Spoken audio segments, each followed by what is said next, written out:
कर लेंगे चीज़ों को। वर्नियर कैलिपर हमने कवर कर लिया, स्क्रू गेज हमारा बचा हुआ है। तो सिमिलर जैसे हमने एक क्लास में वर्नियर कैलिपर कर लिया था, ऐसे ही आज के क्लास में स्क्रू गेज कर लेंगे, तो ये चैप्टर हो जाएगा फिनिश, और यही आपके संडे वाले एग्जाम में आएगा। ठीक है, इस बैच से मेरे को काफ़ी उम्मीदें हैं, तो कोई भी बच्चा टेस्ट मिस ना करे। लाइक आपको फ्लेक्सिबिलिटी मिलेगी, जैसे आपने लास्ट टाइम दिया होगा, तो फ्लेक्सिबिलिटी रहती है कि आप शाम तक रात तक कभी भी उस एग्ज़ाम को दे सकते हो।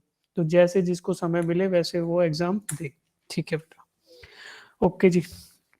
तो ये न्यूमेरिकल आप सबको याद होगा, है ना, कि we were finding out the least count of a vernier caliper, जिसके अंदर 20 डिवीजन वर्नियर स्केल पे है और 19 डिवीजन मेन स्केल पे है, यानी 19 division of main scale coincide with 20 division of vernier scale है। ऐसा हमारा एक वर्नियर कैलिपर था जिसका हमें लिस्ट काउंट निकालना था। तो ये आप सबने निकाल लिया था, 0.005 सेंटीमीटर और 0.05 मिलीमीटर। ठीक है, चलो, इसके अलावा हमने देखा था कि फिर उसी के रीडिंग्स को यूज करके we have to find out the radius of the cylinder, जिसके अंदर 35 division are covered on main scale and fourth division of the vernier scale coincides with the division of main scale. ठीक है, तो ये हमें पता था, रीडिंग हम जब लेना सिखाया था आपको, तो main scale reading plus least count times coinciding reading on VS with MS. तो एमएस और वीएस वर्नियर स्केल और मेन स्केल की जो जोन सी वाली रीडिंग कोइंसाइड करे उसको मल्टीप्लाई करेंगे लीस्ट काउंट से और ऐड कर देंगे मेन स्केल की रीडिंग में। तो ये आप सब लोग समझ गए थे कल, और उसके बाद हमारा आंसर आया था 1.76 सेंटीमीटर। ठीक है, तो अब आज की क्लास में इसके आगे की कहानी शुरू होती है, राइट। देखो भाई, हमने एरर्स पढ़े थे, तो एरर हो सकते हैं हमारे, जब हमने एरर्स पढ़े थे तो we were discussing them specific, मतलब हम एरर के पर्सपेक्टिव से पढ़ रहे थे, but we were not discussing them specifically for some instrument. लेकिन अब यहाँ पे हम देखेंगे सिर्फ वर्नियर कैलिपर के पर्सपेक्टिव से, सिर्फ वर्नियर कैलिपर के हिसाब से एरर्स को देखेंगे कि वर्नियर कैलिपर में कौन कौन से एरर्स हमारे हो सकते हैं। ठीक है, तो the first one is zero error, right.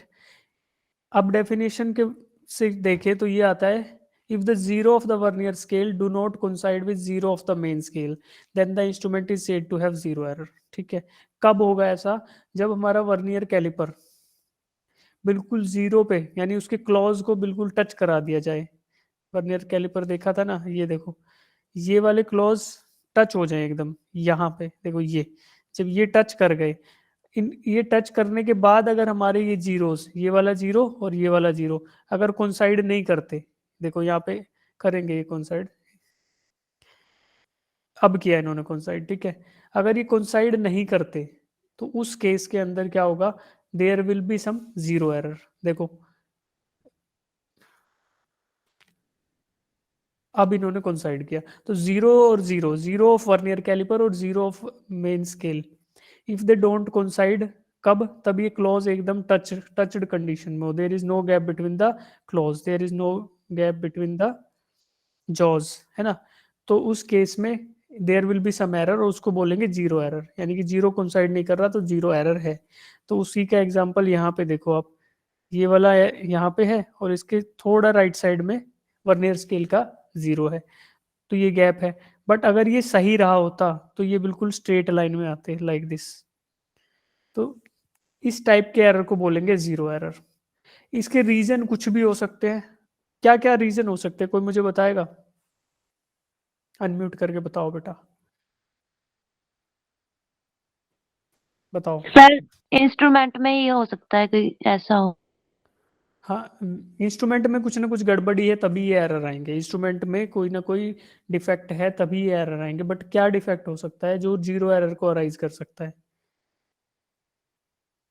Sir, वो पूरी तरह से कोइंसाइड नहीं हो। या तो इंस्ट्रूमेंट पूरी तरह से बंद नहीं हो रहा है ना, उसमें कुछ चीज फंस गई है, मे बी कोई डर्ट पार्टिकल या फिर डस्ट, डस्ट नहीं बोलेंगे, सैंड पार्टिकल अगर मान लो कहीं फंस जाए तो क्या करेगा वो, वो इतना स्ट्रोंग तो होगा कि उसको आप क्रश नहीं कर पाओगे, बट पूरा क्लोज नहीं हो रहा, है ना, हमारे क्लोज पूरे क्लोज नहीं हो रहे, तो उस केस में भी आ सकता है। बट उसको एग्जैक्टली जीरो एरर नहीं बोलेंगे, जीरो एरर मतलब यही होगा कि जब हमारे क्लोज टच कर जाए, हमारे जॉज जब टच कर जाए उस टाइम पे नहीं आ रहा।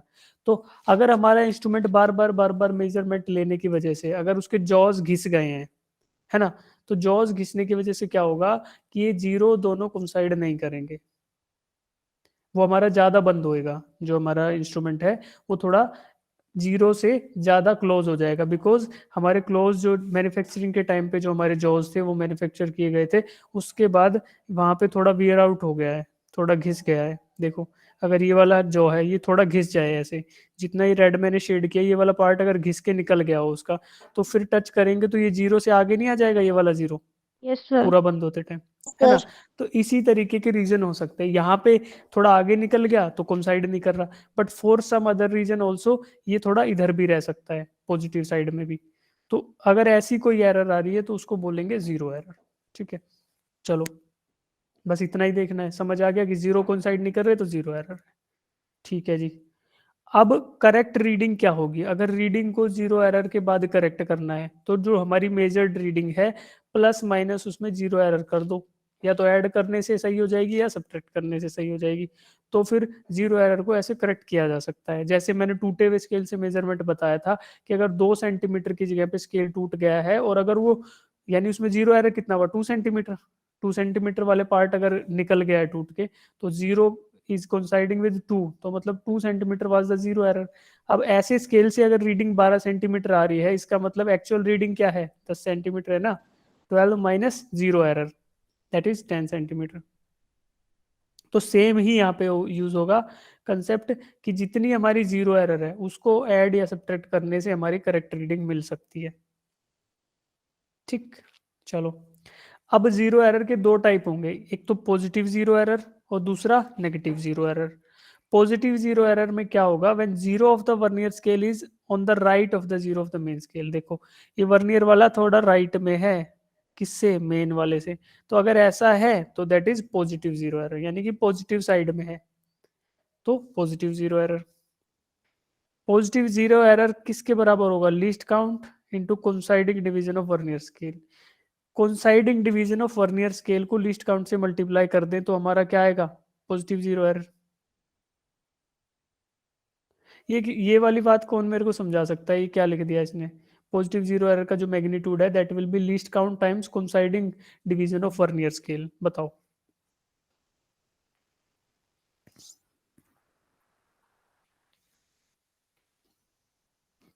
अच्छा एक बात बताओ, मान लो ये जीरो था, अभी तो हम डिस्कस कर रहे हैं कि जीरो से कोइंसाइड नहीं कर रहा। सपोज करो हमारा वर्नियर का ये जीरो है, यहाँ ना रह के यहाँ कहीं रहा होता, ये जीरो इधर रहा होता, तो फिर उसको कौन सा एरर बोलते,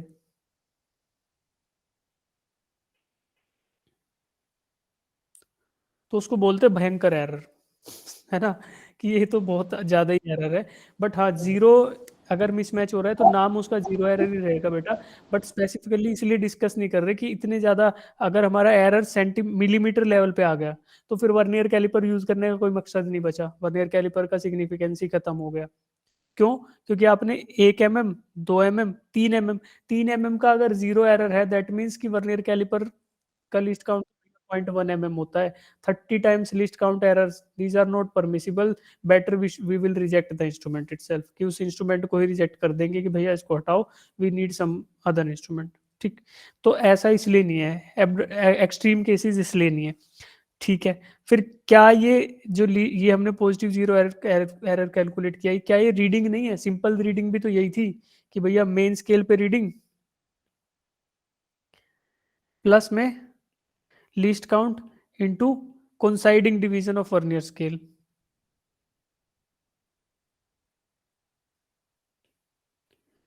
वीएस विद एमएस।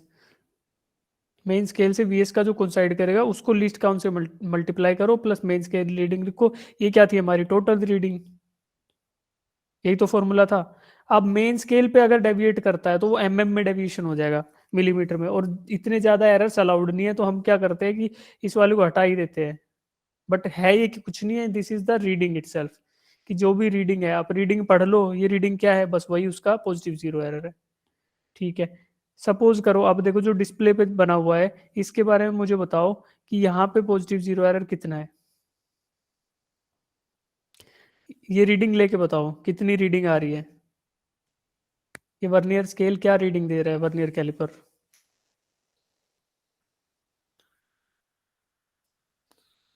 कौन कौन बच्चा बता सकता है? कैलकुलेट करने लग गए होंगे, बट कौन कौन हैंड रेज करके बताओ, कौन कौन इसकी रीडिंग लेके बता सकता है मुझे कि सर रीडिंग अभी ये एरर भूल जाओ, बस रीडिंग बताओ।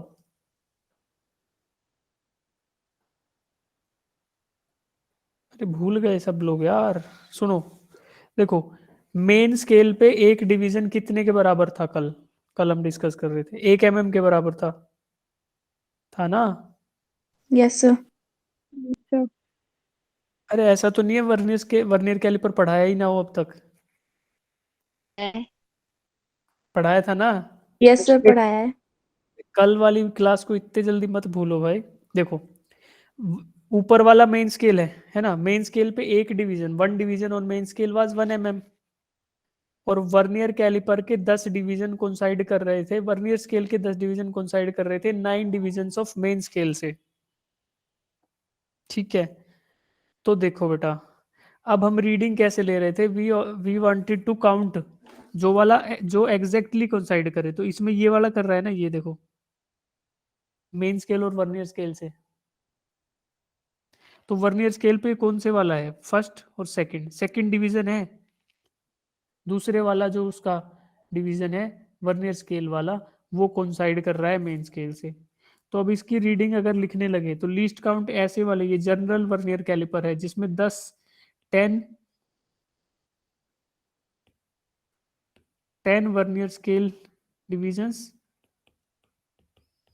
Coincides with 9 main scale divisions, ऐसा वाला वर्नियर कैलिपर है।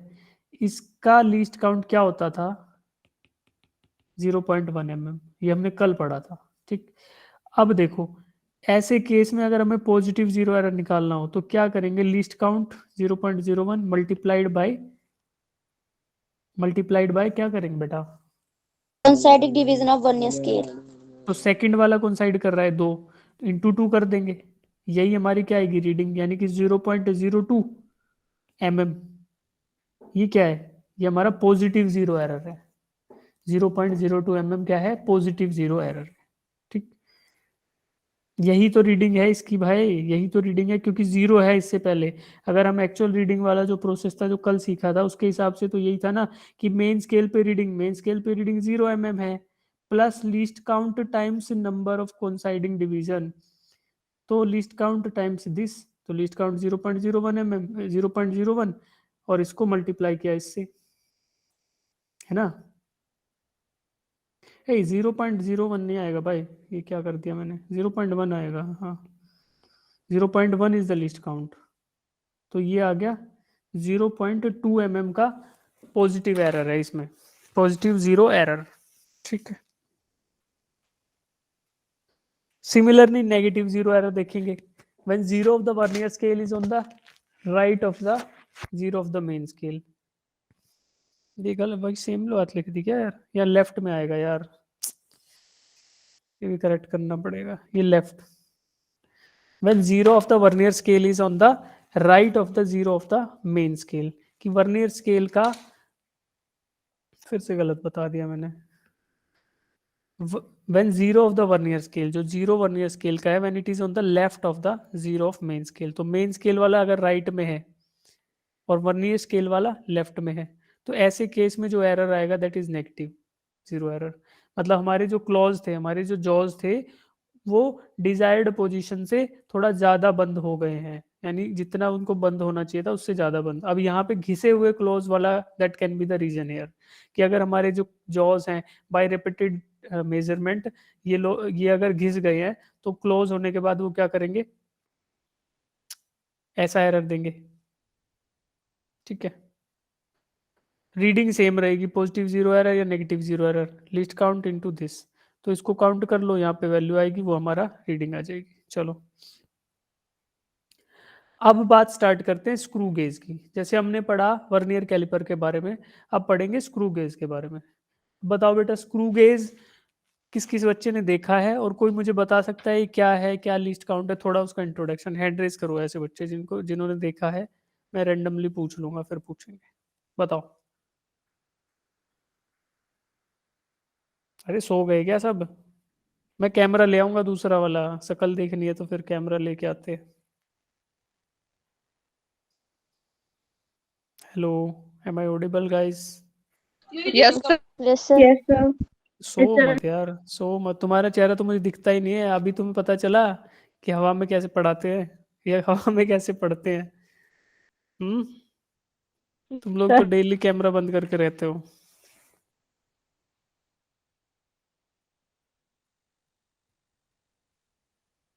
सर अभी प्रैक्टिकल करना है कौन सा वाला? Sir, screw gauge Record. अभी किया नहीं है? No, sir. No, sir. Sir अच्छा, देखा कितने बच्चों ने स्क्रू गेज देखा है कभी? यस यस सर, देखा है। ठीक है, No, sir. No, sir. देखो अभी मैं दिखा देता हूँ फिर। स्क्रू गेज, स्क्रू तो देखा है ना, स्क्रू तो sir. देखा ही होगा। नट नट बोल्ट होता है, स्क्रू होता है। तो Yes. स्क्रू का मतलब क्या है कि अगर हम उसको रोटेटरी मोशन दें।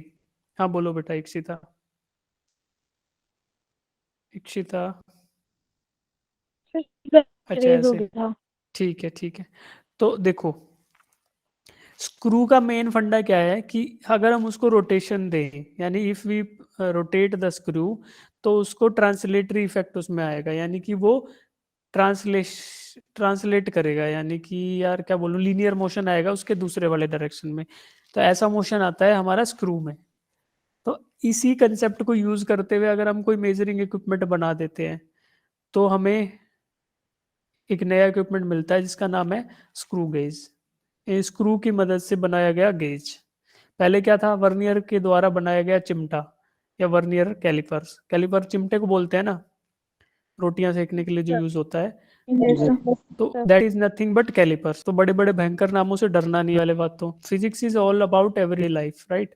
तो एवरीडे लाइफ में हमने कैलिपर कहाँ देखा है? हमने देखा है कैलिपर, कोई बताएगा मेरे को कहाँ कहाँ देखा है कैलिपर? किचन में किचन में, Kitchen में किचन में sir. देखा है। इसके अलावा एक और कैलिपर मेरे को याद आ रहा है, बताओ लड़कियों, तुम मैक्सिमम गर्ल्स को तो पता होगा कैलिपर। वो चिमटी है जो हम सिर में लगाते हैं। हाँ उसको बोल सकते हैं Straightener, बट sir. हाँ हाँ बोल सकते हैं। एक और भी होता है ना, प्लकर भी तो होता है यार, प्लकर जैसी कुछ चीज होती है जो ये Yes, यूज sir. करते हैं। अब वो एक परफेक्ट एग्जांपल है कैलिपर का। मतलब जहां भी जॉज आ रहे हैं, जहां भी हम किसी चीज को पकड़ने के लिए इक्विपमेंट यूज करते हैं, चिमटा ही हो गया वो, तो उसको बोल रहे हैं हम लोग कैलिपर्स। तो ऐसा चिमटा जो वर्नियर द्वारा निर्मित था, जिस पे वर्नियर के स्केल को यूज करके हमने मेजरमेंट के लिए यूज किया, दैट वाज वर्नियर कैलिपर। अब स्क्रू है, तो स्क्रू तो हमने देखा ही है यार कि स्क्रू को टाइट करते हैं तो वो कसता हुआ चला जाता है, यानी टाइट होता चला जाता है। ऐसा तो हम सब लोगों ने देखा है आम जगह पे। और कहीं भी नहीं देखा तो इलेक्ट्रिकल बोर्ड में तो देखा ही होगा ना। To hold the electrical board in place we need at least 4 screws, right? To hold any table any chair we need some sort of screws. वो भी नहीं देखा तो खिड़की दरवाजे जहाँ होते हैं, खिड़की और दरवाजों में जो हमारी कुंडियां होती हैं, they are also fixed in place with the help of screws. तो स्क्रूज का फंडा यही है कि रोटेट करोगे तो वो वहां पे मूव करेगा, ट्रांसलेट करेगा किसी एक लीनियर डायरेक्शन में, ठीक है? इस कंसेप्ट को यूज करते हुए हमने एक इंस्ट्रूमेंट को बनाया जिसका नाम रखा स्क्रू गेज, ठीक? गेज कुछ नहीं है, गेज इज अ मेजरमेंट से इसका बात हो रहा है बेटा। गेज का मतलब होता है रिलेटेड टू मेजरमेंट, ठीक? अब देखो, हाँ इतनी बात हो गई। अब देखो, एक आपको राइट साइड में ये फोटो दिख रहा है पिच का, ये वाला। Yes, sir. Yes, इसमें भी sir. पिच जैसे नाम से डरेंगे नहीं, पिच विच से कोई डरेगा नहीं। पिच का मतलब होता है अगर एक कंप्लीट रेवोल्यूशन हो, एक कंप्लीट रोटेशन हो गया, तो हमारा ये स्क्रू इस डायरेक्शन में कितना मूव किया, ठीक है? अगर मैं इस स्क्रू को, इस नट को मैं एक बार रोटेट करूं, यानी एक राउंड, यानी कि 360 डिग्री अगर इसको रोटेशन दे दूं, तो ये अपनी लीनियर डायरेक्शन में कितना मूव करेगा, कितने ये मूव करेगा। एक पूरा चक्कर घुमा के कितना कस देंगे इसको में, तो that is nothing but pitch. इसको पिच बोल देंगे, है ना? Yes, देखो sir. अब screw gauge Yes, works sir. On the principle of screw, ये जान गए हम, स्क्रू के प्रिंसिपल पे काम करते हैं। By rotating the screw head we get the linear movement of the circular scale, ठीक है? अभी भयंकर भयंकर बातें हैं, बट बाकी कंसेप्ट वही है। देखो अंग्रेजी दिक्कत कर जाती है यार, फिजिक्स तो सिंपल है। हाँ, bye rotating the screw head को रोटेट करने से वी गेट लीनियर मोशन, हमें लीनियर मोशन प्राप्त होता है, right? Of the circular scale. अब सर्कुलर स्केल की बात, स्केल आएगा तब बताएंगे सर्कुलर स्केल कहाँ है, ठीक। For 1 complete rotation equals to 1 pitch, ये नोट्स में भी आपको मिल जाएगा, ठीक है बेटा। अब देखो, distance between 2 consecutive threads, distance between 2 consecutive threads, इसको भी पिच बोलेंगे। गिवन अ कंडीशन, एक कंडीशन मैं बताऊंगा, उसी केस में ऐसा होगा, ठीक है। Distance moved by screw due to 1 complete rotation, ये मैंने आपको बता दिया कि डिस्टेंस लीनियर डिस्टेंस है ना, लीनियरली जो ये कितना मोशन आएगा एक कंप्लीट रोटेशन के से, उसको बोलेंगे पिच। अब देखो, सिंगल थ्रेडेड अगर हमारे पास स्क्रू है ना, सिंगल थ्रेडेड का मतलब कि एक ही थ्रेड ऐसे ऐसे ऐसे ऐसे है, ठीक। तो ऐसे स्क्रू के अंदर जो एक कंसेक्यूटिव थ्रेड, ये दो कंसेक्यूटिव थ्रेड है, इनके बीच का जो दूरी होगी that is also called as pitch. क्योंकि एक कंप्लीट, यहां से मान लो आपने स्टार्ट किया, ये रोटेट होके यहीं दोबारा आया, तो ये इन दोनों के बीच की दूरी तो हुई पिच, इतना ही तो मूव करेगा वो, तो दैट इज आल्सो पिच। लेकिन ये ट्रू होगा only in case of single threaded. Single threaded का मतलब है कि पूरे के पूरे नट पे एक ही थ्रेड है, यहाँ से स्टार्ट हुआ और वो ऐसे मूव कर रहा है। अब किसी बच्चे को फील नहीं आ रही तो देखो, एक से ज्यादा थ्रेड भी हो सकते हैं बेटा। मान लो आप स्टार्ट कर रहे हो, एक थ्रेड यहाँ से स्टार्ट किया, एक यहाँ से, और ये थोड़ा ऐसे खुलता हुआ ऐसे जा रहा है ज्यादा, और ये वाला थ्रेड इसके साथ साथ ऐसे है, हमें दिखेगा नहीं यहाँ पे, बट इस केस में हमारे एक थ्रेड एक छोड़ के ये वाला इतना मूव कर जाएगा एक रोटेशन में। ये तो कॉम्प्लिकेटेड हुआ, ये हमारे पार्ट ऑफ सिलेबस भी नहीं है और ना ये यूज होता है स्क्रू गेज में। स्क्रू गेज में ऐसा ही स्क्रू यूज होगा जिसमें एक ही थ्रेड ऐसे रोटेशन में रहेगा, एक ही थ्रेड पूरा उसको कवर करेगा। तो ऐसे केसेस में ये देखो, डिस्टेंस बिटवीन 2 कंसेक्यूटिव थ्रेड्स, ये वाला पिच होएगा, और इतनी ही दूरी ये एक कंप्लीट रोटेशन में कवर करेगा। तो ये समझ लो, बस नोट्स में रट लेना देख के। अब देखो, ये है वो गेज जिसको हमने बनाया on the concept of screw. Screw gauge कुछ भी नहीं है, फिक्स किया गया एक लैंप है ये, ठीक है, यू फ्रेम बोलेंगे इसको। अब यहाँ पे मेजरिंग फेसिस, ये बिल्कुल परफेक्टली प्लेन फेसिस होंगे जिनके बीच में हम लगाएंगे किसी बॉल को या किसी भी रेगुलर थिंग को जिसका हमें आउटर डायमेंशंस मेजर करने हैं, ठीक। अब देखो, ये वाला जो स्पिंडल है, स्पिंडल पे हमारे पास थ्रेड्स होंगे, स्पिंडल के ऊपर हमारे पास होंगे थ्रेड्स। थ्रेड्स मतलब क्या हुआ कि उसके ऊपर हमने चूड़ियां निकाली होंगी। चूड़ियां समझते हो ना, कि नट पे Yes, चूड़ी तो होती है यार, यानी नट पे थ्रेड्स होते हैं। अगर हिंदी में समझ आ रहा है तो बहुत बढ़िया, और इंग्लिश में आ जा रहा है तो और ज्यादा बढ़िया। तो यानी कि थ्रेड्स हो रहे हैं, राइट।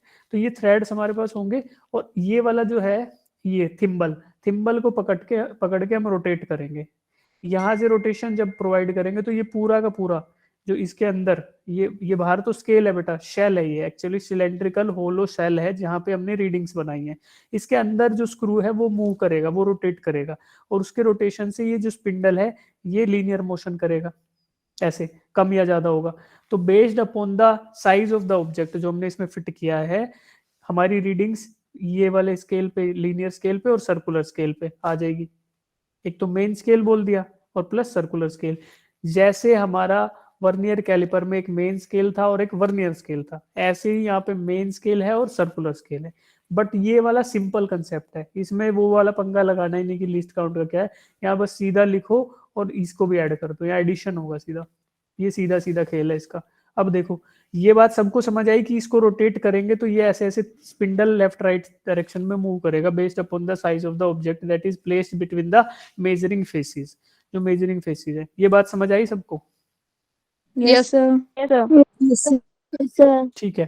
अब क्वेश्चन ये भी हो सकता है, वैसे आएगा नहीं इतना फर्जी क्वेश्चन, लेकिन फिर भी समझ लेते हैं। रैचिट क्या है? ये रैचिट स्टॉप है ना, आपने किसी ने यूज किया होगा तो देखो, जब हम इसको टाइट करते हैं तो एक डिजायर्ड लेवल तक तो ये टाइट होएगा, मतलब एक डिजायर्ड फोर्स टॉर्क तक। लेकिन उस पर अगर फिर आप टॉर्क ज्यादा दोगे तो ये है ना टर टर आवाज करेगा। टर टर मतलब ऐसे, क्या बोले, कैसी आवाज बोले, जैसे, हाँ साइकिल हम लोगों ने चलाई है, सबने चलाई होगी साइकिल। Yes, sir. साइकिल में जब आगे की साइड पैडल मारते हैं तो साइकिल चलती है, बट उसमें पीछे की साइड अगर पैडल मारने लगो तो कैसी आवाज आती है? Sir, sound है वो। आती है ना टर टर वाली आवाज, ऐसे छर ऐसे आएगी, Yes. टर करके यस आती है। Sir, yes sir. तो बेटा वो एग्जैक्टली साउंड रैचिट मैकेनिज्म की है। जो हमारा पीछे वाला टायर होता है ना, जो जिसको बोलते हैं कुत्ता, बोलते हैं नॉर्मल लैंग्वेज में कि साइकिल का कुत्ता लगा हुआ है, और अदरवाइज उसको बोलते हैं साइकिल का रियर पिनियन। पिनियन में रैचिट मैकेनिज्म होता है। सेम मैकेनिज्म इसके अंदर होता है जो साइकिल के पीछे वाले उसमें इस पे पिनियन पे होता है। तो देखो उसमें भी रैचिट मैकेनिज्म होता है, बट उसकी साउंड उल्टा घुमाते टाइम आती है, और आगे घूमते टाइम वो एंगेज रहता है। इसमें टॉर्क के हिसाब से रहता है, एक डिजायर्ड टॉर्क तक तो ये काम करेगा है, उसके बाद आप जाओगे तो सेम वही रैचिट मैकेनिज्म काम करेगा, और वो रोटेशन को परमिट तो कर देगा, बाहर का थिम्बल तो घूम जाएगा, बट स्पिंडल मूव नहीं करेगा एक डिजायर्ड टॉर्क के बाद। तो वही आवाज यहाँ पे आपको सुनाई देगी। तो इससे ये कंफर्मेशन हो जाएगा कि यार अब इससे ज्यादा टाइट नहीं होगा, अब जो डायमेंशन या अब जो रीडिंग्स आ रही है मेन स्केल और सर्कुलर स्केल पे, that are the correct readings. ये हमें आइडिया लग जाएगा। ठीक। Yes sir. भाई Yes, sir. कितने कितने लोग अभी तक साथ में हैं, कितने लोग हैं अभी समझ पा रहे हो? हाथ हैंड रेज कर लो। हाँ फिर तो ठीक चल रहा है। और कितने लोग धुआं खा देख गए? धुआं कितनों को दिख गया? नहीं दिखा? धुआं देखने का मतलब समझ रहे हो? Hello Yes, sir. यस बेटा, धुआं कब दिखता है? धुआं कब दिखता है बताओ? सर, कुछ आता ही नहीं समझ। सर जब कुछ समझ में नहीं आता। हाँ, जब कुछ समझ नहीं आता तो दिखेगा धुआं। ठीक है, तो एग्जाम में हमें धुआं नहीं देखना है ना, पहले ही इतना क्लैरिटी से पढ़ के जाएंगे कि धुआं नहीं दिखे, क्लैरिटी दिखे हमें। ठीक है, तो आप तो मैक्सिमम लोग अच्छे बच्चे हो, सब लोग साथ में हो, तो धुआं तो नहीं देख रहा है कोई। ठीक है, तो ये हमारा बेसिक इसकी वर्किंग होगी बेटा। इसका मैं एक वीडियो भी दिखा दूंगा चाहे तो। ठीक है, अच्छा डाउट है क्या? जिन्होंने हैंड रेज किया है, किसी को डाउट है तो हैंड रेज कर लो, तब तक हम लोग वर्नियर कैलिपर देखा था, या स्क्रू गेज भी देख लेते हैं।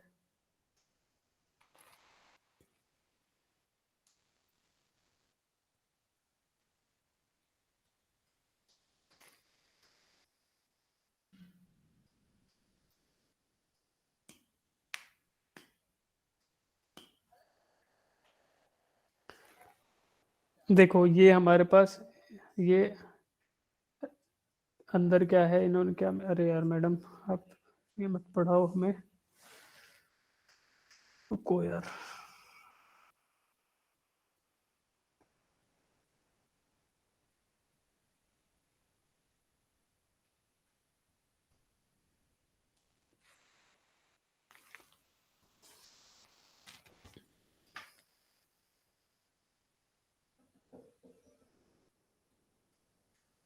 देखो अभी 0 से 0 कोइंसाइड कर गया, 0 of main scale and 0 of circular scale. ऐसे रोटेट करते हैं तो ये स्लीव मूव करेगा लेफ्ट राइट में।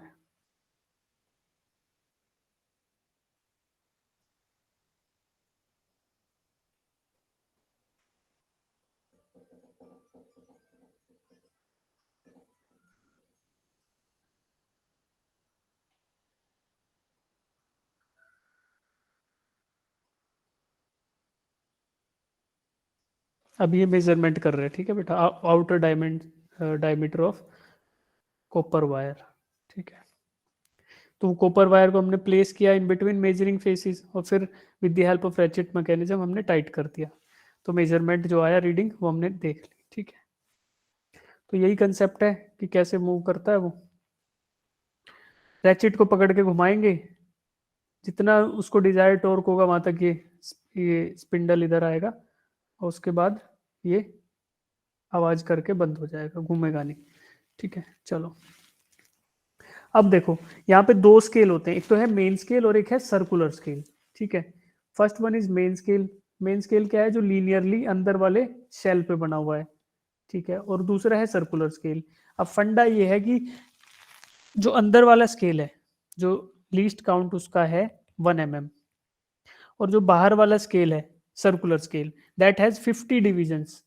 Circular scale has 50 divisions and it is dividing 1 millimeter, यानी कि every division on main scale is divided into 50 divisions on circular scale. है ना। हमारे पास दो टाइप होती है लैब में, दो तरीके के मिलेंगे आपको ये। एक तो होगा जिसमें 50 डिविजन होंगे, एक और होगा जिसमें 100 डिविजन होंगे। यानी कि सर्कुलर स्केल पे किसी में मिलेंगी 50 रीडिंग्स, 50 डिविजन्स, किसी में मिलेंगे 100 डिविजन्स। जैसे यहाँ पे ये फोटो है, इसमें 100 वाला होगा शायद, इसमें 80 सब आ रहा है, तो ये 100 डिवीजन वाला है। बट ये 100 डिवीजन का मतलब क्या है, हम लोगों ने पढ़ा था कि पिच के बारे में। पिच का मतलब है कि 1 complete rotation equal to pitch. तो अगर मैं इसके यहाँ पे देखो पूरे रोटेशन में यहाँ पे डिविजन्स डाल दूं और 100 टाइम्स डाल दूं, तो क्या एक रोटेशन में 100 ये सारे के सारे रीडिंग्स कवर होंगे? और एक रोटेशन में ये एक स्क्रू कवर करेगा। तो देखो यहाँ पे 1 मिलीमीटर था, 1 millimetre was on main scale, और ये कितने पार्ट में डिवाइड हो गया? 100 मान लो, 100 डिवीजन ऑन सर्कुलर स्केल। यानी कि सर्कुलर स्केल जब अपना एक रोटेशन पूरा कंप्लीट कर देगा तब लीनियर स्केल पे मूवमेंट होगी 1 मिलीमीटर की। तो इसका मतलब ये हुआ कि हमने 1 मिलीमीटर को 100 भागों में डिवाइड कर दिया, 1 मिलीमीटर को हमने 100 इक्वल पार्ट्स में डिवाइड कर दिया। ठीक, तो फिर हमारा लीस्ट काउंट क्या आया? इसी तरीके से लीस्ट काउंट आता है। देखो 1 मिलीमीटर को डिवाइड किया 100 पार्ट्स में, क्योंकि हम रीडिंग ले पा रहे हैं 100 पार्ट्स की, तो ये हमारा लीस्ट काउंट हुआ 0.01 मिलीमीटर। इसी से तो आ रहा है 1/100 millimetre, 1 millimetre was divided into 100 parts. ठीक है, अगर कोई ऐसा स्क्रू गेज हुआ जिसमें डिवाइडेड है वो 50 पार्ट्स में, कि 1 millimetre was divided into 50 parts, तो उसका लिस्ट काउंट क्या होगा? 1/50, ये होगा 0.02 मिलीमीटर। तो ये भी हो सकता है और ये भी हो सकता है, बट हम जनरली ये वाला यूज करते हैं। इसलिए कैपेबिलिटी की बात करें कि इंस्ट्रूमेंट कितना एक्यूरेटली मेजर कर सकता है, तो हमारे पास तो ये वाला स्क्रू गेज भी होता है ना, जो कि 1/100 को मेजर कर दे, तो हम बोलेंगे least count is 1/100 of millimetre equals to 0.01 millimetre. ठीक, कितने बच्चे यहां तक साथ में हैं? ठीक है, तो क्वेश्चन कर पाओगे आप लोग। चलो जी, ये हमने देख लिया सारा खेल। पिच का देखा था कि distance moved by screw, number of full rotations given. ठीक है, ये एनिमेशन भी देख लिया। देखो ये बॉल थी, ये मूव किया, तो टच होते ही जो रीडिंग आएगी वो हम यहाँ से मेजर कर लेंगे। अब लीस्ट काउंट के बारे में मैंने बताया कि pitch divided by number of circular scale divisions. जब सर्कुलर स्केल की बात है कि एक रोटेशन में सारे के सारे सर्कुलर स्केल वाले डिविजन्स कवर हो जाएंगे, और उतने ही रोटेशन में, यानी एक ही रोटेशन में जो लीनियर स्केल है यानी मेन स्केल है, उस पर कितना हमारा ट्रांसलेशन होगा, दैट विल बी पिच के बराबर। ठीक है, अब लीस्ट काउंट यही होगा कि पिच डिवाइडेड बाय दिस। तो हमारा पिच अगर 1 मिलीमीटर है, जो कि हमारे जनरल वाले में होगा, तो 1 millimetre by number of division on circular scale, वो हमारा लीस्ट काउंट दे देगा। If the number of division on circular scale is 100, तो लीस्ट काउंट होगा 1/100 mm। अगर किसी में 50 होंगे तो that will be 1/50, that is equal to 0.02 mm। ये 0.01 mm है। ठीक, ये हमने पिछले में देख लिया था। अब टोटल रीडिंग, जैसे हम वर्नियर कैलिपर में निकाल रहे थे, ऐसे ही यहाँ पे टोटल रीडिंग की बात करेंगे। तो टोटल रीडिंग कुछ नहीं होगी, that will B main scale reading और सर्कुलर स्केल रीडिंग। तो मेन स्केल रीडिंग वाली तो पूरी है, 1 mm, 2 mm, 3 mm, 4 mm, 5 mm, 6 mm, तो ये तो पूरा mm है, राइट। बट सर्कुलर वाले में क्या होगा कि जो पूरे रोटेशन का कितना प्रतिशत कवर हुआ है, तो that will be nothing but least count times coinciding division of circular with base line. Base line क्या है? बेस लाइन बेटा ये होती है, ये वाली लाइन। इस बेस लाइन के साथ सर्कुलर स्केल का कौन सा वाला डिवीजन कोइंसाइड कर रहा है, उसको मल्टीप्लाई कर देंगे least count of that particular screw gauge. बस यही है। तो लीनियर एडिशन है बेटा। अब देखो, अब देख लेते हैं एक एरर के टाइप को। जैसे वहां पे पॉजिटिव एरर थे, नेगेटिव एरर थे, सिमिलरली यहाँ पे भी होंगे। फिर इसके बाद एक न्यूमेरिकल कर लेंगे हम लोग। ठीक है, जीरो एरर के दो टाइप, एक पॉजिटिव जीरो एरर, एक negative zero error. Zero error का सेम फंडा है, अगर circular scale does not coincide with base line, पूरा टाइट करने के बाद अगर सर्कुलर स्केल का जीरो, इस वाले स्केल का सर्कुलर वाले का जीरो अगर बेस लाइन से नहीं कोइंसाइड होता, तो that mean there is some zero error. ठीक, उसके दो टाइप हो सकते हैं, पॉजिटिव एंड नेगेटिव। पॉजिटिव होगा when line zero of circular scale is below the base line. Zero line अगर बेस लाइन के नीचे होगी, जैसे ये बेस लाइन है, बेस लाइन मतलब जहां पे मेन स्केल की रीडिंग्स है जीरो, ठीक है। अब जीरो, ये सर्कुलर स्केल है, सर्कुलर स्केल ऐसे वाला होगा। अब इसका कहीं जीरो होगा, फिर ऊपर बढ़ती जाएंगी ऐसे। तो अगर ये जीरो लाई करता है,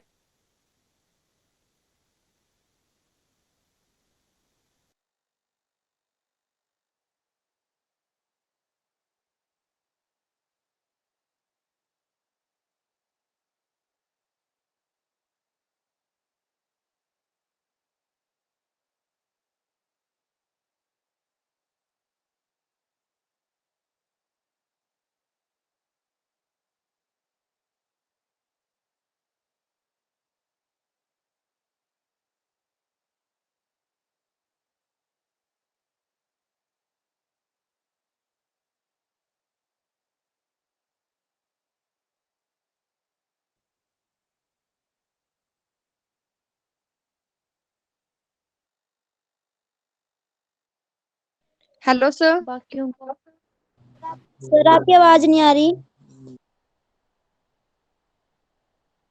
सर आर यू देयर?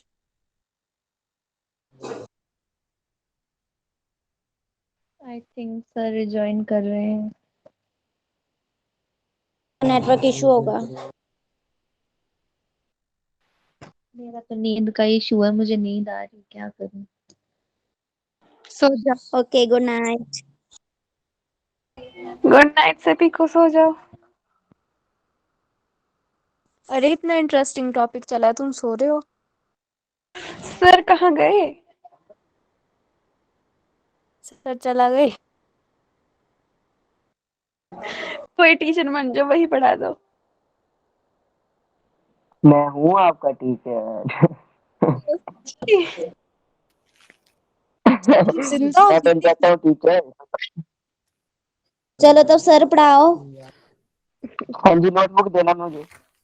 कौन सर बना ने है भाई? अपना करो, आपके पास बुक ही किसको नहीं सर है। डिक्लेयर कर दिया तुम लोगों ने नोटबुक 5 मिनट में?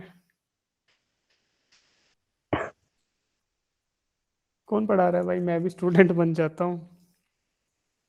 सर एक नए सर अपॉइंट हुए हैं। हाँ, उनसे पढ़ेंगे, रुको अभी पढ़ेंगे, सही में पढ़ेंगे, मजा आएगा यार ऐसे इन्वॉल्व करने में। ठीक है, तो मैं एक बार थोड़ा सा कर लेता हूँ, मेरा पता नहीं यार इंटरनेट क्यों ड्रॉप हो गया था एकदम से। चलो, आ गया होपफुली। पूरा फ्लो बिगड़ जाता है यार, मजे में आ रहा था, मुझे तो मजा आ रहा था पढ़ाने में, सर हमें फील भी सी आ मजा रही थी आता एकदम। है। हमें ठीक है, मैं हूँ बिना नोटबुक के टीचर, चलेगा बेटा, कोई दिक्कत नहीं है, नोटबुक हमारी चलेगी, ये जो खोल रखी है। ठीक है, अभी देखो, हाँ हाँ, कि हम डिस्कस कर रहे थे पॉजिटिव जीरो एरर और नेगेटिव जीरो एरर, ठीक है बेटा। अब बिलो अगर लाई करता है तो ये हमारा हो गया पॉजिटिव, और अगर यही जीरो यही अगर कहीं ऊपर होता तो that will B negative zero error. अब इससे पता कैसे चलेगा? फंडा कुछ नहीं है, सिंपल सा है।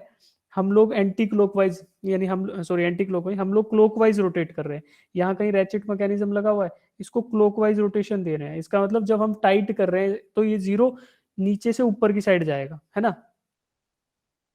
भाई? इसको टाइट करोगे तो ये जीरो, जो सर्कुलर स्केल है वो ऐसे क्लॉकवाइज रोटेट करेगा, अगर राइट साइड से देखें तो।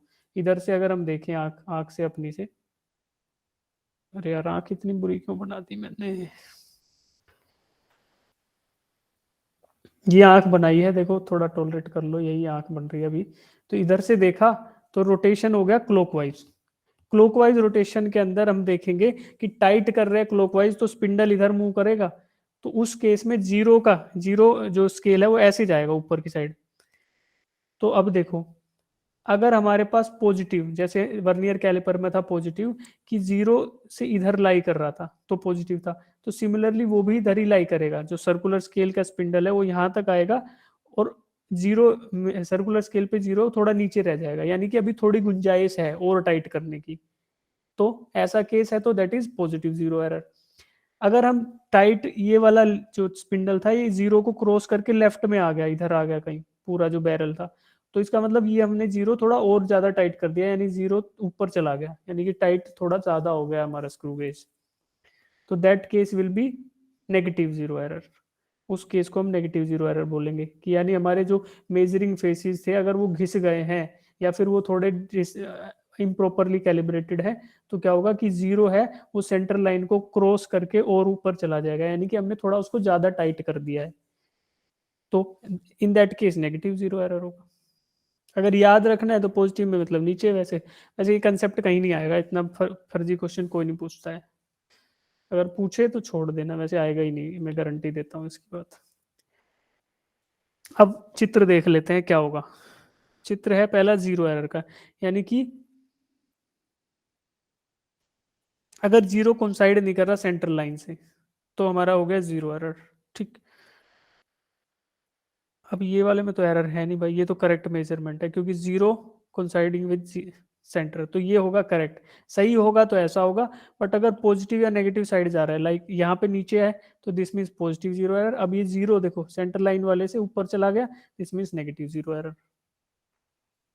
ठीक है, यस बस याद रख लो, इस पे ज्यादा टाइम वेस्ट नहीं करेंगे, यस सर। क्वेश्चंस करना ज्यादा जरूरी है। ठीक है, सिमिलरली रीडिंग लेंगे तो पॉजिटिव में वही है least count times coinciding zero, कितना आ रहा है यार, जितना ऊपर जा रहा है उतने से मल्टीप्लाई कर देंगे लीस्ट काउंट को। नेगेटिव में वही least count coinciding with baseline, तो वही है जितना सर्कुलर स्केल पे रीडिंग्स है उनको लीस्ट काउंट से मल्टीप्लाई कर देंगे, तो वही हमारा जीरो एरर या नेगेटिव जीरो एरर का मैग्नीट्यूड हो जाएगा।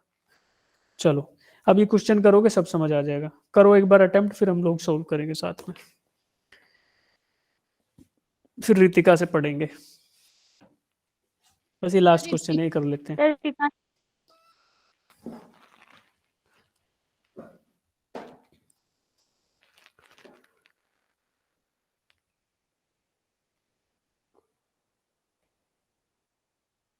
ऋतिक ओके।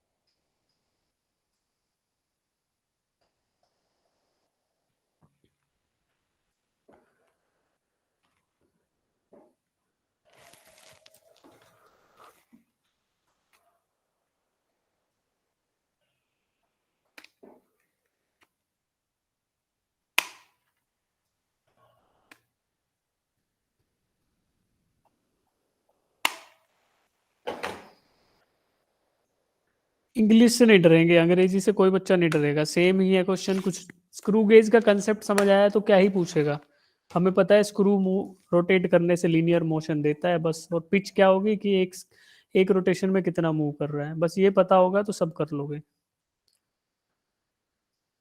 इंग्लिश से कोई नहीं डरेगा क्योंकि फिजिक्स आसान है बेटा, इंग्लिश उसको थोड़ा टफ बना देती है।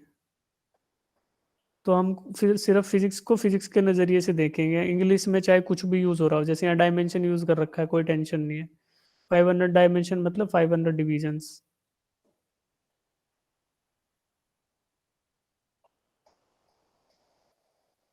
चलो 15 बच्चे चाहिए, फिर अपन डिस्कस करेंगे, तब तक वेट करते हैं। सब लोग सिंसियरली अटेम्प्ट करेंगे, हमें बस यही न्यूमेरिकल करना है, तो पूरा टाइम है हमारे पास, सब लोग पूरा टाइम लेंगे और करेक्ट करेंगे, सब अटेम्प्ट करेंगे।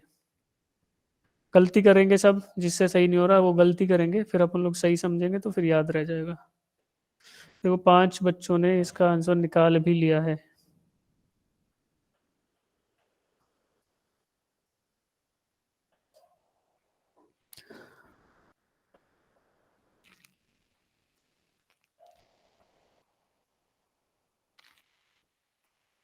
जिन्होंने कर लिया वो एक बार अनम्यूट करके ये बताएंगे कि इसका पिच कितना है, बताओ।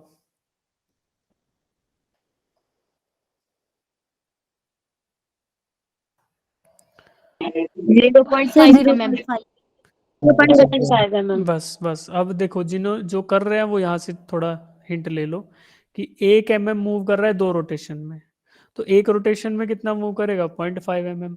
बाय डेफिनेशन ऑफ पिच हमने पढ़ा कि जितना एक रोटेशन में लीनियर मोशन दे दे दैट इज पिच, तो in one rotation it will be 0.5 mm। बिल्कुल सही बताया है कि 0.5 mm will be the pitch of this scale of this screw, right. अब उसको 500 डिविजन्स में और डिवाइड कर दिया एक पिच को, तो that will be nothing but the least count.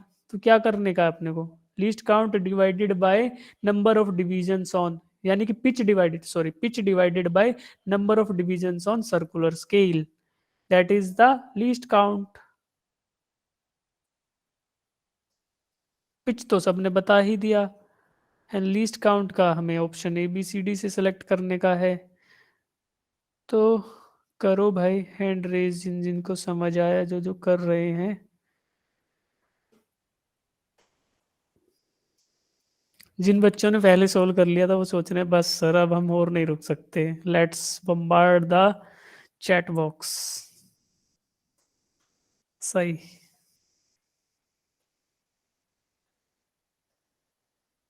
अरे ये बताओ तुम लोग बी आंसर दे रहे हो क्या, सही में यही आया या फिर एक दूसरे को देख देख के दे रहे हो कि हाँ यार इसने बोल दिया बी, चलो मैं भी बी बोल देता हूँ। नो आया है सर। सर यही आया। सर सॉल्व करके आया है। फिर तो सही है।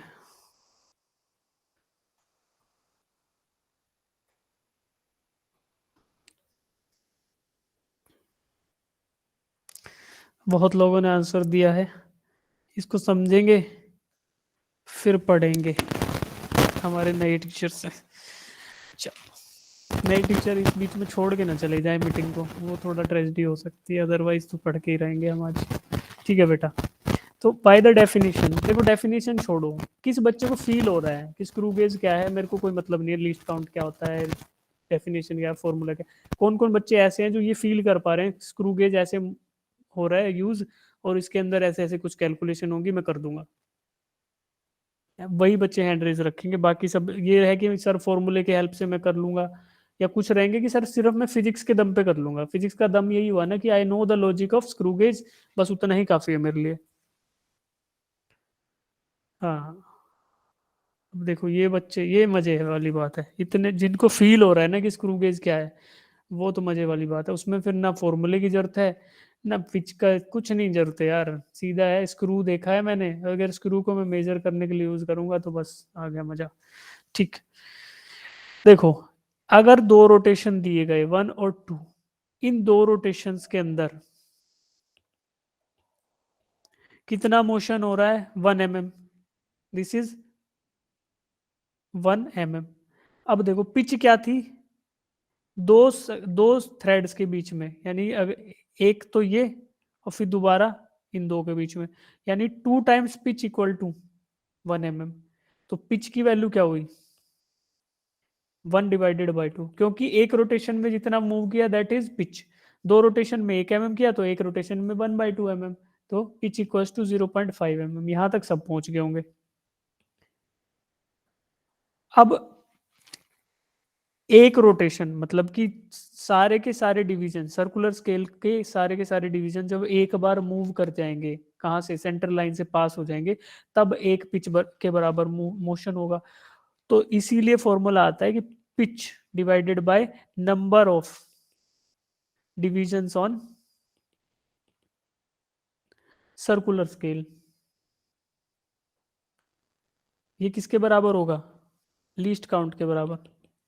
तो या तो ये फॉर्मूले से कर लो, या फिर फील तो आ ही रहा है कि सर जब एक रोटेशन होगा यानी कि सारे के सारे सर्कुलर डिवीजन वाले क्रॉस कर जाएंगे किसको, सेंटर लाइन को, तो मतलब कि सेंटर जो यहाँ पे लीस्ट काउंट है यानी कि यहाँ का जो पिच है that is divided in another 500 divisions. तो ठीक है, यहाँ पे मैं एक एक को डिस्टिंक्टली मेजर कर सकता हूँ, दिस मीन्स यही मेरा लीस्ट काउंट हुआ। तो सिंपल है भाई, 0.5 डिवाइडेड बाय 500, ये क्या हुआ मेरा लीस्ट काउंट हुआ। ये क्या होगा बेटा, यानी कि 1/1000, that is 0.001 millimetre. Option B, सब लोगों ने सही दिया है, तो इतना एक्सप्लेनेशन सफिशिएंट है। अब देखो जिनका आंसर नहीं आया वो बेटा, अगर उनको समझ आ गया तो ठीक है, अगर अभी भी समझ नहीं आया तो they should ask their doubt, अभी वो लोग डाउट पूछ लें तो अच्छा रहेगा। ये है इसका सॉल्यूशन, जो नोट्स में भी मिल जाएगा आपको। राजकुमार डाउट है, पलक कुमारी, कनिष्का, जिनको भी डाउट है अनम्यूट करके पूछ लो बेटा। No sir. नो। तो देखो अभी नो अभी सर। यूनिट एंड डायमेंशन की कहानी खत्म हो गई है यहीं पे आज। अब हमारी लास्ट क्लास थी ये, we have another 2 days before the exam, right? आज थर्सडे है शायद ना, तो फ्राइडे सैटरडे हमारे पास रहेगा। संडे भी है, हो सकता है किसी को अगर संडे ही टाइम मिले तो एक बार असाइनमेंट करके फिर एग्जाम दे देना। तो हम लोग शायद कुछ और क्वेश्चंस भी आपके साथ शेयर करेंगे। एक तो मैंने कर दिया था, 10-12 क्वेश्चन थे उसमें, एक और करेंगे जिसमें 20-30 क्वेश्चन इंक्लूड करेंगे एटलीस्ट। तो आप लोग वो अटेम्प्ट कर लेना। उसके बाद कुछ क्वेश्चन आपको टेस्ट में मिल जाएंगे, तो सफिशिएंट प्रैक्टिस हो जाएगी इस चैप्टर की। फिर बाद में धीरे धीरे सेक्शन टेस्ट होंगे, फिर हाफ सिलेबस के टेस्ट होंगे, फिर फुल सिलेबस टेस्ट होंगे। तो सफिशिएंट प्रैक्टिस हमारी हो जाएगी और उस बेसिस पे हम फाइनल एग्जाम में भी फिर अच्छा स्कोर कर पाएंगे। पूछो बेटा पलक, डाउट।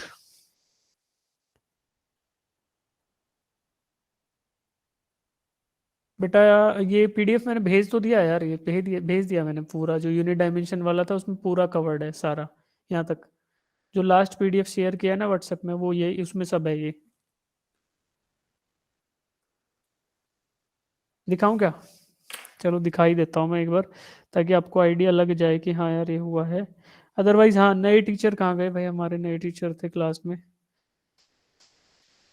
हाँ। अच्छा, कौन पढ़ाएगा? जिसको टीचर बनना है भविष्य में, वो आ जाओ यार, वही पढ़ा दो, कुछ भी पढ़ा दो। फिजिक्स छोड़ो और कुछ पढ़ा दो। को इंजीनियर ही बनना है। सबको इंजीनियर बनना है? इंजीनियर तो मैं भी हूँ यार, मैं तो पढ़ा रहा हूँ ना।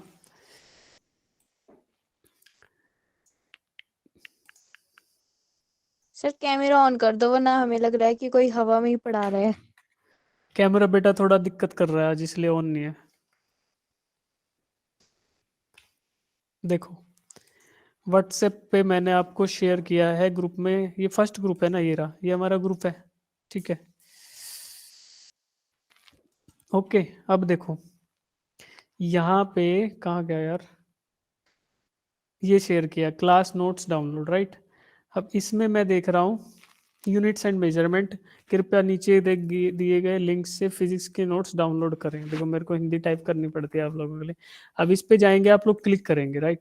तो ऐसा कुछ खुलेगा पीडीएफ, ठीक है? यहाँ पे यूनिट एंड डायमेंशन का पूरा खेल एक साथ है। तो आप फोन में खोलना, डार्क मोड में भी है, ब्लैक में, तो आंखें भी ज्यादा दुखेंगी नहीं, करते चले जाना, एक नॉर्मल सा रिवीजन हो जाएगा।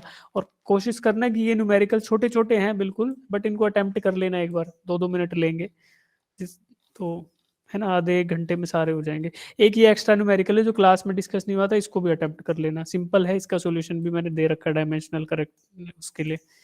उसके बाद आता है ये सिग्निफिकेंट फिगर, पूरा है इसी में। उसके अलावा हाँ जी, सर जो आप मतलब असाइनमेंट्स वगैरह देते हो ना, और आपने जो कहा कि मतलब कि और क्वेश्चंस देंगे, तो उनमें से ही आएगा संडे को जो टेस्ट होगा? यूनिट एंड डायमेंशन में से आएगा यस वो। सर, तो मतलब जो आपने वो नहीं, असाइनमेंट क्वेश्चन तो सेम नहीं आएंगे ना यार, क्वेश्चन तो सेम नहीं आएंगे, बट सिमिलर क्वेश्चंस आएंगे। कंसेप्ट जो पढ़ा है वो सब यही रहेगा।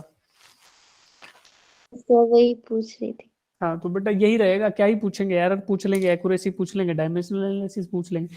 दो ही डोमिनेंट टॉपिक है। देखो अगर आपको पूरा टाइम मिलता है तो you should study each and everything. और अगर आपको ये लगता है कि यार मेरा पहला टेस्ट है, आई शुड स्कोर समथिंग, ताकि मेरे को थोड़ा कॉन्फिडेंस बिल्टअप रहे, तो पहले टारगेट करना एरर को, फिर टारगेट करना डायमेंशनल एनालिसिस को। पहले ये दो चीजें पक्की कर लेना। एरर में भी वही वाला फॉर्म जो था कि पहले एब्सोल्यूट एरर निकालना, फिर मीन एब्सोल्यूट, देन पर रिलेटिव, देन परसेंटेज, और उसके बाद वो सब, वो था that should be targeted first. उसके बाद हम लोग यही करेंगे यार डायमेंशनल एनालिसिस। तीसरा रहेगा वर्नियर कैलिपर पे रीडिंग्स कैसे लें, ठीक है? तो वो वर्नियर कैलिपर के क्वेश्चंस करना, उसके बाद स्क्रू गेज के क्वेश्चंस करना। तो ये तो हमारा रहेगा प्राइमरी गोल। उसके अलावा जो मर्जी पढ़ना पढ़ लेना। तो ये सब आना चाहिए। देखो ये वाला होना चाहिए, ये न्यूमेरिकल है, ये होना चाहिए, अच्छे से कर लो इसको। उसके बाद ये प्रोपोगेशन ऑफ एरर, तो ठीक है, आएगा तो आ जाएगा, कर देना। उसके बाद वर्नियर पे जो रीडिंग लेने का तरीका है, एक तो ये तो समझ आ जाएगा कंसेप्ट से आपको। इसके बाद ये वाला जो फॉर्मूला था, कहाँ गया ये, कि रीडिंग कैसे लें, टोटल रीडिंग। तो ये वाला क्वेश्चन अच्छे से कर लेना जो आज किया था आपने, कल किया था सॉरी। फिर सिमिलरली स्क्रू गेज के लिए जो है क्वेश्चन वो ये वाला, ये कर लेना। कुछ असाइनमेंट में अभी वाले में भी होंगे और कुछ हम शेयर करेंगे उसमें मिल जाएंगे। ठीक है बेटा, तो ये नोट्स आपके साथ ऑलरेडी शेयर्ड है ग्रुप पे। ठीक है, यहाँ तक तो आज की यहाँ तक कंप्लीट हो गया, तो चैप्टर भी पूरा हो गया।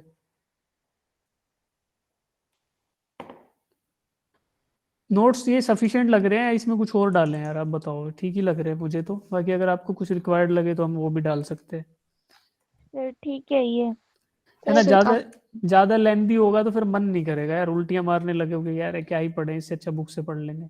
सर फिर स्कूल के भी तो होंगे नोट्स, तो कंबाइन करके काफी है। हाँ हाँ, वही वही वही। और इसमें एक और बेनिफिट मिल जाएगा यार, मेरी गूगल मीट कहाँ गई, खो गई लग रहा है। हाँ, तो एक बेनिफिट ये मिल जाएगा कि आप लोगों को ना थोड़ा क्विक रिवीजन के लिए भी काम आ जाएंगे ये सब बाद में, यस सर। है ना। Yes sir. और Yes, और sir. बाद में जैसे जैसे चैप्टर्स बढ़ते जाएंगे तो मैं क्या करूंगा, एक साथ इकट्ठा कहीं इनको डाल के फिर एक फाइनल लिंक भी शेयर करता रहूंगा बीच बीच में, तो ताकि आप लोगों को ये पता रहे कि एटलीस्ट सारे चैप्टर्स के इकट्ठे यहाँ पे पड़े हुए हैं, तो कभी रीडिंग मार ली तो ठीक रहेगा, राइट। और एक सजेशन मैं और दूंगा कि अगर आप इन नोट्स से अभी पढ़ रहे हो, राइट, इसको पीडीएफ को पढ़ रहे हो, तो क्या करना कि एक फ्रीक्वेंसी मेंटेन कर लेना पढ़ने की। जैसे अभी पढ़ लिया एग्जाम के लिए, फिर कभी मन किया तो ऐसे ही स्वाइप करते चले गए और पढ़ लिया, है ना। 10 मिनट में दोबारा दूसरा रिवीजन 10-15 मिनट में हो जाएगा। फिर उससे अगला फिर रिवाइज करने लगोगे तो फिर आप 1-1, 2-2 मिनट घटता हुआ आएगा टाइम। फिर एक ऐसा टाइम आएगा कि आप बस की पॉइंट्स देखते हुए इसको ऐसे फटाफट फटाफट 2-3 मिनट में रिवाइज कर पाओगे एक चैप्टर को। तो देखो, अगर आप वो प्रैक्टिस बना लेते हो तो आप हैबिचुएटेड रहोगे कि सर ने ये पढ़ाया था, वो चीजें बैक ऑफ द माइंड में बार बार घूमती रहेंगी। तो जब आप एग्जाम दोगे तो आपके पास ये दिक्कत नहीं रहेगी कि यार ये क्या पढ़ा था, कब पढ़ा था, धुआं नहीं दिखेगा बेसिकली। तो वो धुआं वाली स्थिति बनेगी नहीं अगर आप इसको कंटिन्यूअसली बार बार अपना उसमें हैबिट में डाल लोगे। और कुछ भी नहीं करना बेटा, फोन में एक फोल्डर बना लो,